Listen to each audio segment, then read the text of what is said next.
A fun fact, 60% of our household waste could be composted. How can it be composted? What can we all do to make sure it's actually composted and doesn't end up on the landfill? Let's talk about that.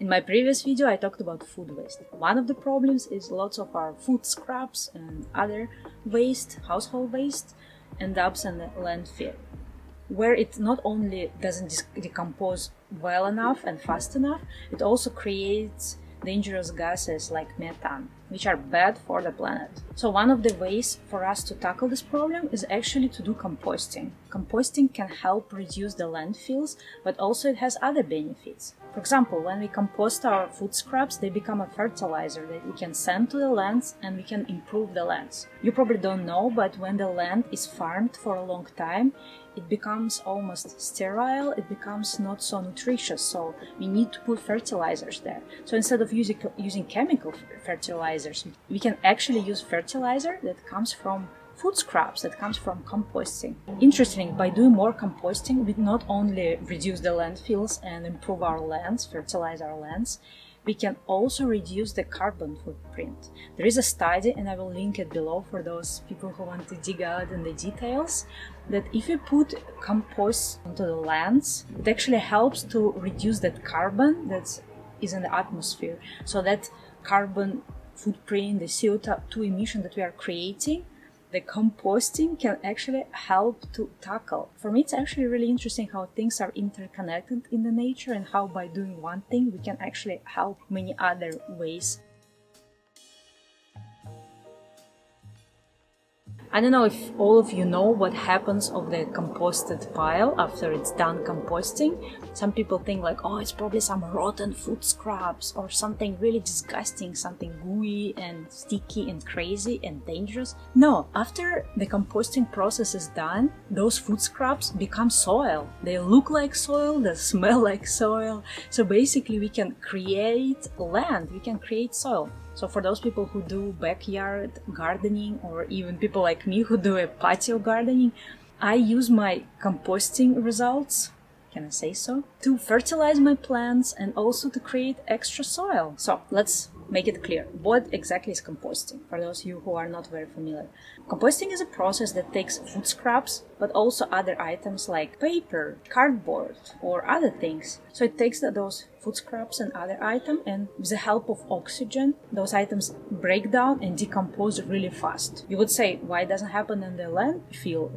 Something similar should happen there? No. In the landfill, the garbage there is so packed, there is no oxygen. So composting needs oxygen. It just means that the composting pile has to be somewhat aerated. So in this video, I'm gonna talk to you what are the types of composting every person can do, because some types are probably not familiar to some of you, and that's gonna help you to find your alternative, the alternative that helps you.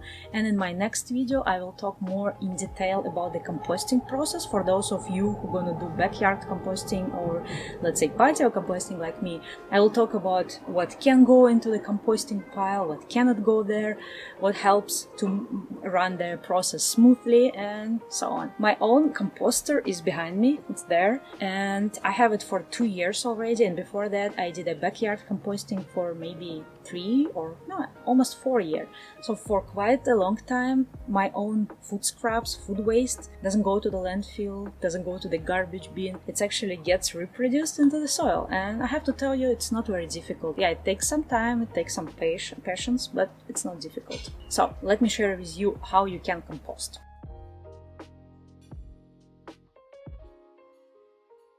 Okay, the first one, and this one is probably the easiest one. Some garbage collectors offer organic waste collection services. So basically you just have to collect your organic waste in a separate bin, and then they're gonna collect it from you. This is very easy, and to find out if your particular area, or like here in US, if your particular zip code does a curbside collection of organic waste, you just have to go online and Google it. Basically, you just have to type your zip code and say organic waste collection. For example, in San Francisco, it's obligatory for all garbage collectors to provide organic waste bins. So that's not option number one. The second option is in case if your municipal garbage collection doesn't provide your organic waste, sometimes there are some independent companies. They do food scraps pickup for composting. Sometimes it's called compost mobile, compost taxi, and whatever else. To find those companies, you need again to go online, and you can use certain services. For example, one of the services is called compostnow.org. Another service is findthecomposter.com.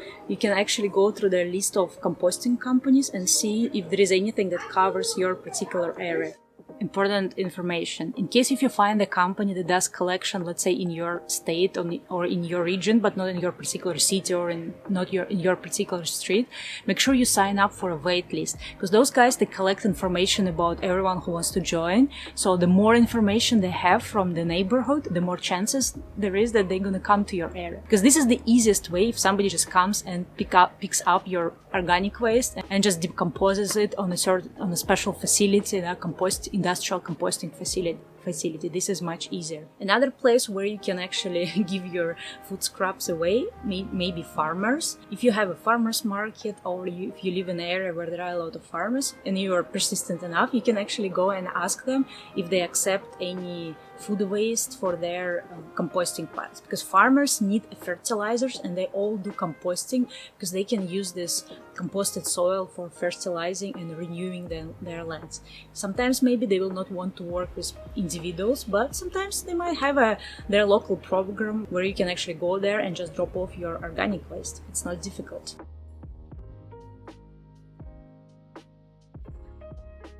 So this was the collection part. How about us doing our own composting? This is possible if you have a backyard, if you have a little territory. So the easiest way, if you just get a wire frame, put it in the corner of your backyard, especially if you have like soil and grass there, and just create a compost pile. And it's not difficult. In the description I will include some links, like with the instructions how to start your composting pile, how to make sure it's done right. It's not difficult, and most people are afraid because they think like, oh, there will be flies, there will be smells, there will be like rotten stuff there. The only reason that something bad happens to your compost pile if you put the wrong things in it. So just study what things should be put there, what shouldn't be put there.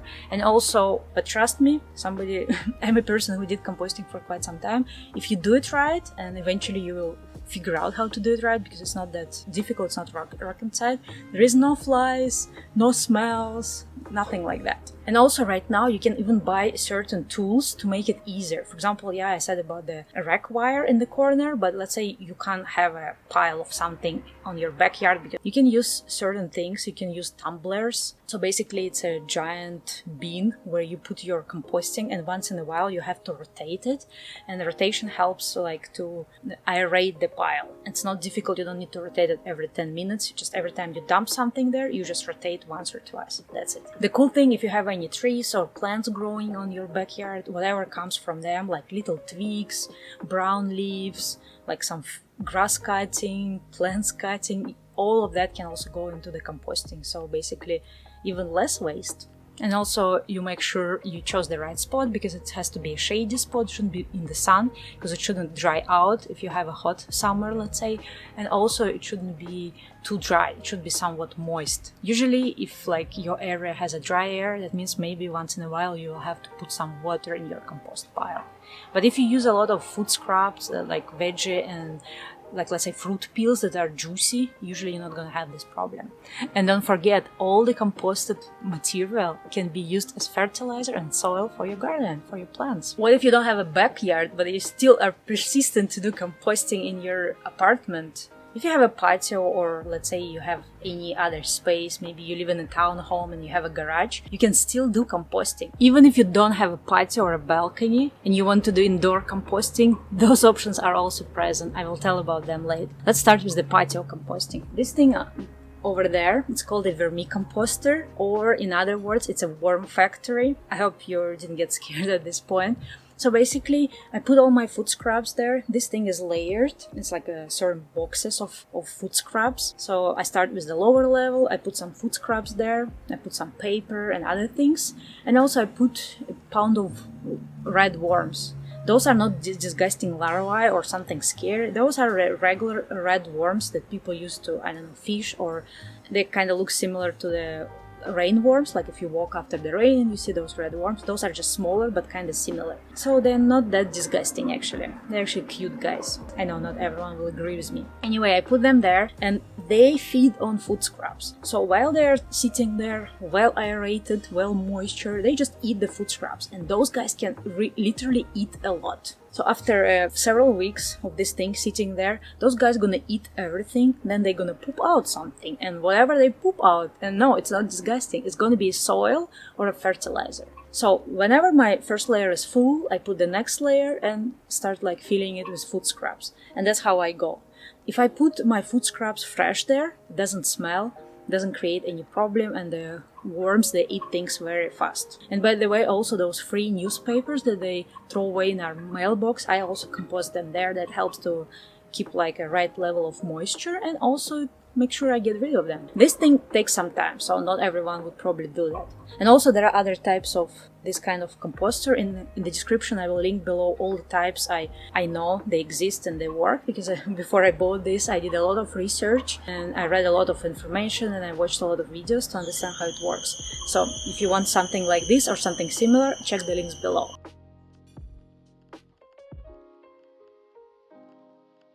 But as I said to you, there are also indoor composting options. One of the options is called Bokashi. I will also link in the description some videos that are talking more in detail about this system, because I never personally used it, but I just read about it a lot. So what is Bokashi? It's the same breaking down, composting the food scraps, but using the fermentation method. So you buy a Bokashi brand, that's how it's called, which is something like powdery, that you put into your food waste, and it can be indoor. Mix it well, and that helps to break down your food waste faster, and eventually you'll get soil too. So Bokashi is one of the things. Another thing that's a little bit on the more expensive side, but this thing is called a food cycler. I didn't go for it myself because it was something $250 or something, so I was kind of like, that's too much for me. But thinking that you actually only buy it once and it's probably gonna last you longer, it's okay. But it's like an electric device. It's like the size of the, I don't know, Instant Pot or the size of the microwave. You just put your food scraps there, you launch this device, it works for I think 2 or 3 hours, and during this process it completely dries and breaks down the food waste, and it just becomes a dry fertilizer. So you can use those little chips that are created from this food cycler and just put it in your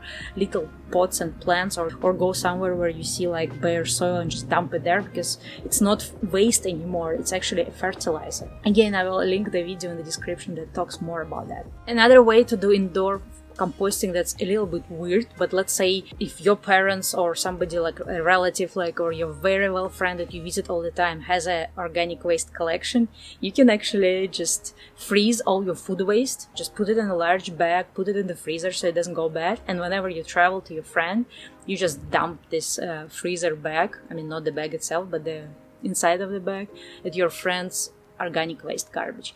Well, I guess that's it for today. These are my options you can go for if you want to compost and join the composting movement. Do I sound like a crazy? I hope not. In my next video, I will be talking more about what can go into the composting, what cannot go and why, and how to compost in the right way, how to make sure you don't have flies or rodents or anything. I will talk about all the composting tips in my next video. So make sure you subscribe if you're not, and maybe even ring a bell so it's gonna announce my next video. Okay, I don't know about the bell. I don't do ringing the bell myself, but please subscribe and thumbs up. I want my channel to grow. I want more people to know about this, because I have so much information in my head and so much passion for some eco-friendly habits. So I want more people to join. So see you in my next video. Bye bye.